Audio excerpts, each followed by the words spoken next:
ஆடிப்புறம் ஆண்டாளுடைய காதல் கதையா இல்ல பக்தியின் உச்சமா? இந்த ஒரு சின்ன கேள்வியோட இந்த வீடியோவை ஆரம்பிக்கிறேன். ஓகேங்களா? இதுல பலன்கள் பின்னாடி வரும். சாய்ராம், வணக்கம். என்ற தினம் சிறப்பான தினமாக அமைய என் வாழ்த்துக்கள். அகம் பிரம்மாஸ்மி. பெருமாளுக்கு போடக்கூடிய அந்த மாலைய முதல்ல ஒரு சின்ன பொண்ணு தன்னுடைய கழுத்துல போட்டுக்கிட்டு அதுக்கப்புறம் சாமிக்கு கொடுக்குறாரு. இந்த சாமி ஏத்துப்பாங்களா? நம்ம எல்லாரும் பொதுவா என்ன சொல்லணும்? முடியாது, இல்லைன்னு சொல்லுவோம்.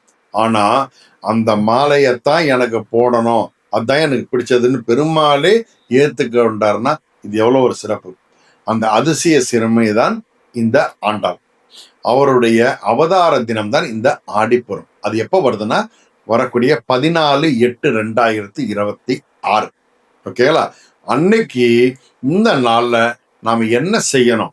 ஓகேங்களா? ஏன் இந்த நாள் இவ்வளவு முக்கியத்துவம்ன்றத மிக எளிமையா உங்களுக்கு புரிஞ்சுக்கூடிய சிம்பிளா சொல்றேன். அந்த மைண்டில் நல்லா ஏத்திக்கணும்.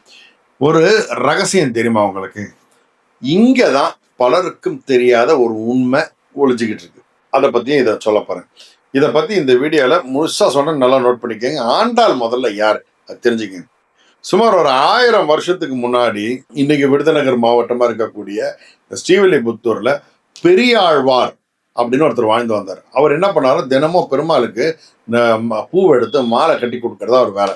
ஒரு நாள் அவருடைய நந்தவனத்துல அவர் வந்துட்டு இருக்கும்போது துளசி செடியோடைய பக்கத்துல பார்த்தீங்கன்னா ஒரு பெண் குழந்தை படுத்துட்டு இருக்கு.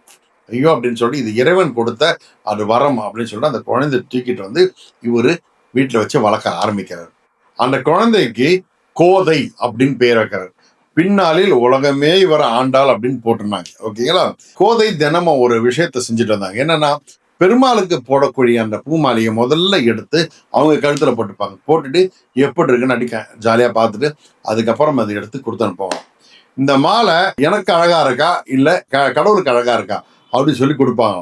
இது பெருமாளுக்கு அழகா தனக்கு அழகா அப்படின்னு ஒரு ஆசை. அது இது சின்ன வயசுல அவங்க பெருமாள் மேல இருக்கக்கூடிய ஈடுபாடு. ஓகேங்களா? ஒரு நாள் இத பெரியாழ்வார் பார்த்துட்டாரு. பார்த்து ரொம்ப வருத்தப்பட்டாராம். என்ன பண்றது தெரியல, அவர் டென்ஷன் ஆயிட்டு இருக்காரு.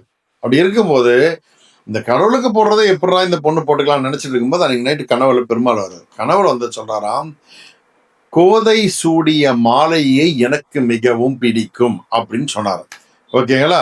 அப்ப இனிமே அவங்க போட்டே எனக்கு கொடுக்கட்டும் அப்படின்னு சொல்லியிருக்காரு. அதனாலதான் ஆண்டாளுக்கு சூடி கொடுத்த சுடற்கொடி அப்படின்ற புகழும் கிடைச்சது. இங்க கடவுள் பார்த்தது என்னன்னா அந்த பூக்களை இல்லை.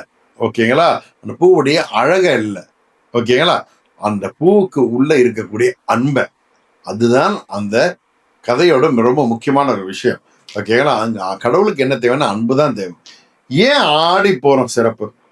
தமிழ் மாசமான ஆடியிலையும் பூர நட்சத்திரமும் சேர்ந்த நாள்ல தான் ஆண்டாள் அவதாரம் செஞ்சாங்க. ஓகேங்களா? இதனாலதான் அந்த ஆடிப்புறம் ரொம்ப ஸ்பெஷலா நம்ம கொண்டாடிட்டு இருக்கோம்.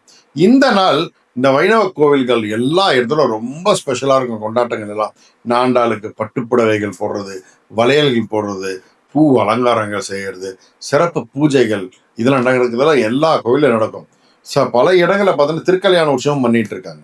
இந்த ஆண்டாள் நமக்கு கொடுத்த மிகப்பெரிய ஒரு பொக்கிஷம் என்னன்னா, மார்கழி மாதம் வந்தாலே ஒவ்வொரு கோவிலுக்கும் ஒவ்வொரு வீட்டுக்கும் ஒலிக்கக்கூடியது என்ன? திருப்பாவை. இந்த திருப்பாவை கொடுத்தது யார் தெரியுமா? இது ஆண்டாள் தான். இந்த ஆண்டாள் கொடுத்த இந்த 30 பாசுரங்கள். ஓகேங்களா? அது மட்டும் இல்லாம நாச்சியார் திருமொழி அப்படின்ற ஒரு அருமையான நூலையும் ஆண்டாள் நமக்கு கொடுத்திருக்காங்க. இன்னைக்கும் பாத்தீங்கன்னா உலகம் முழுவதும் கோடிக்கணக்கான பக்தர்கள் வீட்டுல இந்த பாசுரங்கள் ஒலிக்கிறது மிகப்பெரிய ஒரு பலனு கொடுக்கக்கூடிய விஷயம். இந்த ஆடிப்புறம் என்ன செய்யணும் அப்படின்னா, இந்த நாளை காலையில எந்திரிச்சு சுத்தமா குளிச்சுட்டு வீட்டுல விளக்கேத்தி ஆண்டாளையும் மகாலட்சுமியும் மனசரியான ஆண்டாள்ன்றது மகாலட்சுமியோட அம்சம் மனதார வழிபாடு செஞ்சுட்டு முடிஞ்சா திருப்பாவை இல்லைன்னா நாச்சியார் திருமொழிய சில பாசுரங்களையாவது படிக்கணும். ஓகேங்களா? பெருமாளுக்கு துளசி மாலை கொடுக்கணும்.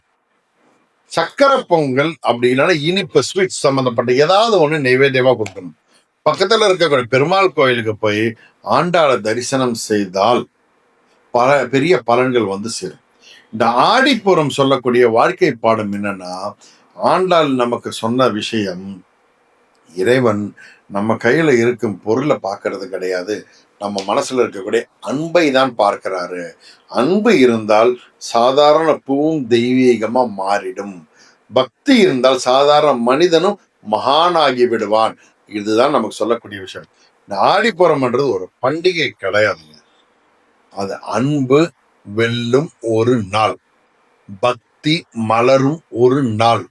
ஆண்டாளின் அந்த அவதாரத்துடைய அந்த நோக்கம் என்னன்னா நமக்கு இது சொல்லி கொடுக்கல. அவங்களுடைய அனுகிரகம் நம்ம எல்லாருக்கும் கிடைக்க பிரார்த்தனை செய்வோம். நல்லது நடக்கும், நல்லது மாத்திரமே நடக்கும்.